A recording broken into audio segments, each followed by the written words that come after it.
Well, good afternoon YouTube. Well, it's nearly afternoon. The latest update, as you know, I'm in my new tent, not the old new tent, no, the new tent, which was bought at Regatta in Hereford. It's got a waterproof level of 3000, which should be plenty for the rain we're getting at the moment, and it rains through the night. Now, I wasn't sure, but I thought I felt a drop of water hitting my face this morning before I got up. It was raining. That can't be right. This tent is waterproof. It must be waterproof. But I'm looking in the bedroom now. You won't be able to see it. If I just turn this around, I don't think you can see it. But in there, I can see on the roof of the sleeping compartment, there are droplets of water. Now it's not pouring through. It's not pouring through by any means. Let me just stand up. I've just been sat here having my lunch. And it's rain and more rain, so obviously you're going to be not touch the roof itself because that will cause it to leak. Yeah, I can see it, and believe it or not, it's not waterproof. The tent is not waterproof. I don't believe this is happening. I can see down by that seam, I don't know if you can see it, but there are droplets of water. Now that just is not good enough. It does make you want to give up, doesn't it? Now I spent a lot of money on this tent. Basically, I've got two bedrooms. So I've got that bedroom there which is now going to be leaking. I've got another one there where I've got all my stuff in there that I don't need at the moment. Appears not to be leaking. So I've got to swap the bedrooms over. There's nothing at all. I can't take it down and go and demand my money back. I need somewhere to sleep. I really do. This is putting it. You know, with one thing and another, I got work onto me. When am I going to start? When am I going to come into the office? When am I going to start organising things? And I've said from the start, look, I need to make sure I'm warm and dry. Well, at least dry. I'm not going to be warm in this weather, but dry. Now it looks like I'm not. I've got an appointment tomorrow in the office where they want me to go on the books there, not through the agency, which it looks like I'm being forced into a corner. Really, I don't think I got much choice. I'm going to have to do that. So that one does not seem to be leaking. How on earth? You pay all this money. I've put it up correctly. I really have. So I can cure this as soon as the weather starts to get better, which isn't until next week properly, I don't think. I'm hoping it's going to be dry tomorrow.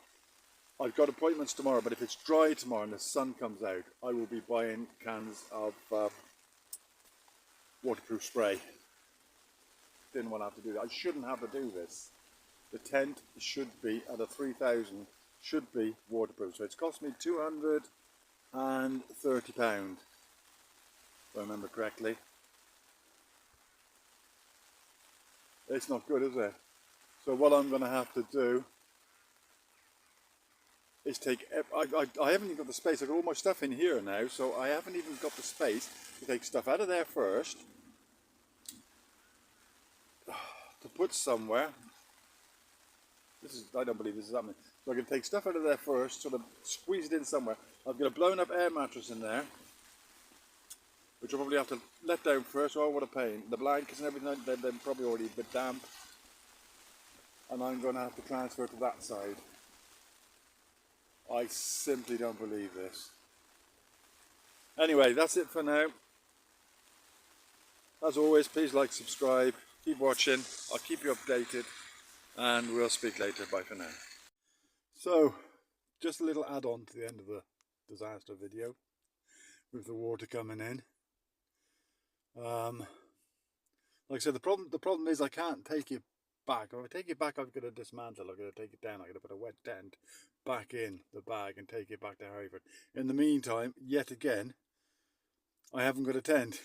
So whether I get any discount or whatever, and they say, well, yeah, just keep it and 50 quid or whatever it might be. Still, I'm in a wet tent. If they replace it,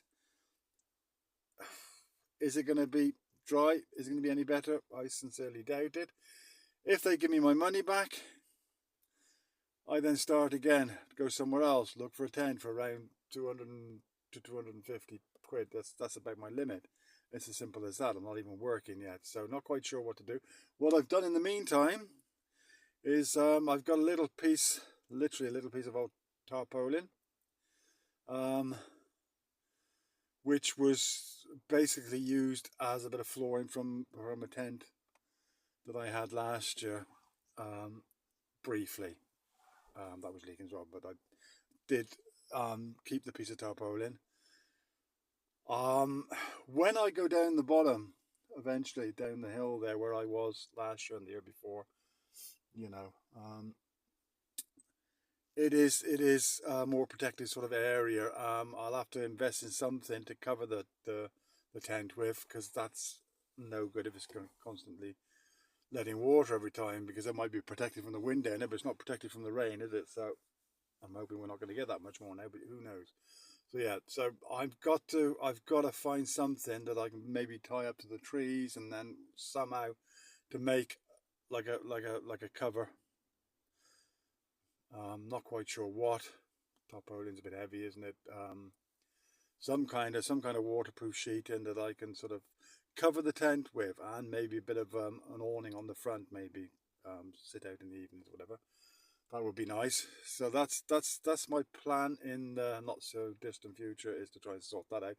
I've got, like I said, I'm going to show you now. I got a little bit of tarpaulin strapped to the back. So let's get out of the car. Let's brave the elements one more time. And then the trouble is, I have to charge my phone. I haven't got any chargers at the moment. I managed to throw one away by mistake at the end of last season in the bin. It was wrapped up in the tent that I threw away. So great, that was the first one gone.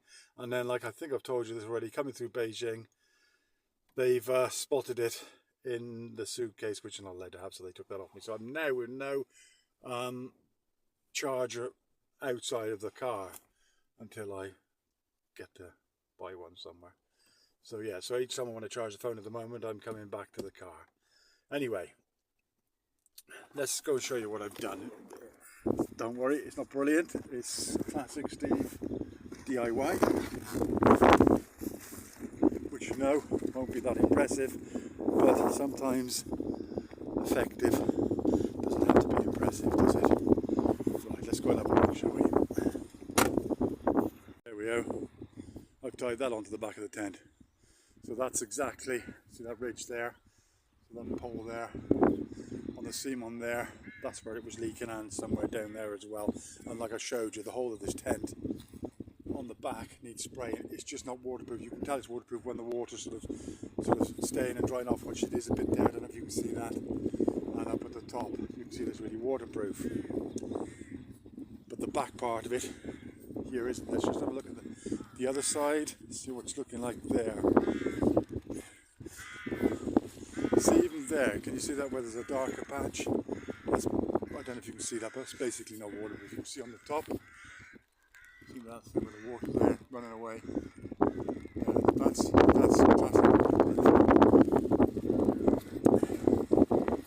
So yeah, there's patches on this one as well. It just needs spraying. It does. Waterproof in places, but you can see other parts of it where it's not. It's just where the water's, when it's waterproof, I can't really show it that well, the light's not good, but the water sort of, droplets sort of gathers, gently rolls away. Maybe you can see it better there, not sure. That's a sign of it being waterproof. But these dark patches are where it's basically soaking, and that's just not good for the money I paid for the tent. It's not waterproof, so like I say, not much I can do with it now. So yeah, back in the tent. The rain just doesn't stop. I'm hoping that's going to cure the problem for now. Don't know if you can see that. You can see where it's now darker. Really, that's not an ideal cure, but really don't know what else to do. I will spray it. I will get it sorted. I am that close to going online, buying a ticket and saying, do you know what, that's me done with coming back to the UK. I am so close. I think it's the money side of it that keeps me here because of my pension and everything. I have to keep coming back for that. But it just seems to get harder. Of course, I'm getting older and older every year, but it gets harder and harder every year. I haven't got bricks and mortar. I've got a tent. And I know, oh, poor old Steve, he's feeling sorry for himself again. But it is getting harder and harder. It just is. So anyway, I'm hoping I've cured that problem for now. I'm sure I'll cheer up in the next few days when the sun comes out. I try to remain positive. I try to keep looking on the positive side of things and keep nice and chirpy, but sometimes it's just not easy. And my problem, like I've always said before, my problem with the Philippines this time of year is just the intense heat. That's why my body, not me personally, but my body is so relieved to get from there because it takes a pounding, like I've said many times in the past. But now, of course, I'm here with my gammy leg in the cold weather, getting damp, and that's taking a pounding, isn't it? So, can't please me sometimes, can you? Anyway, that's it for now. Like, subscribe, please, and bye for now.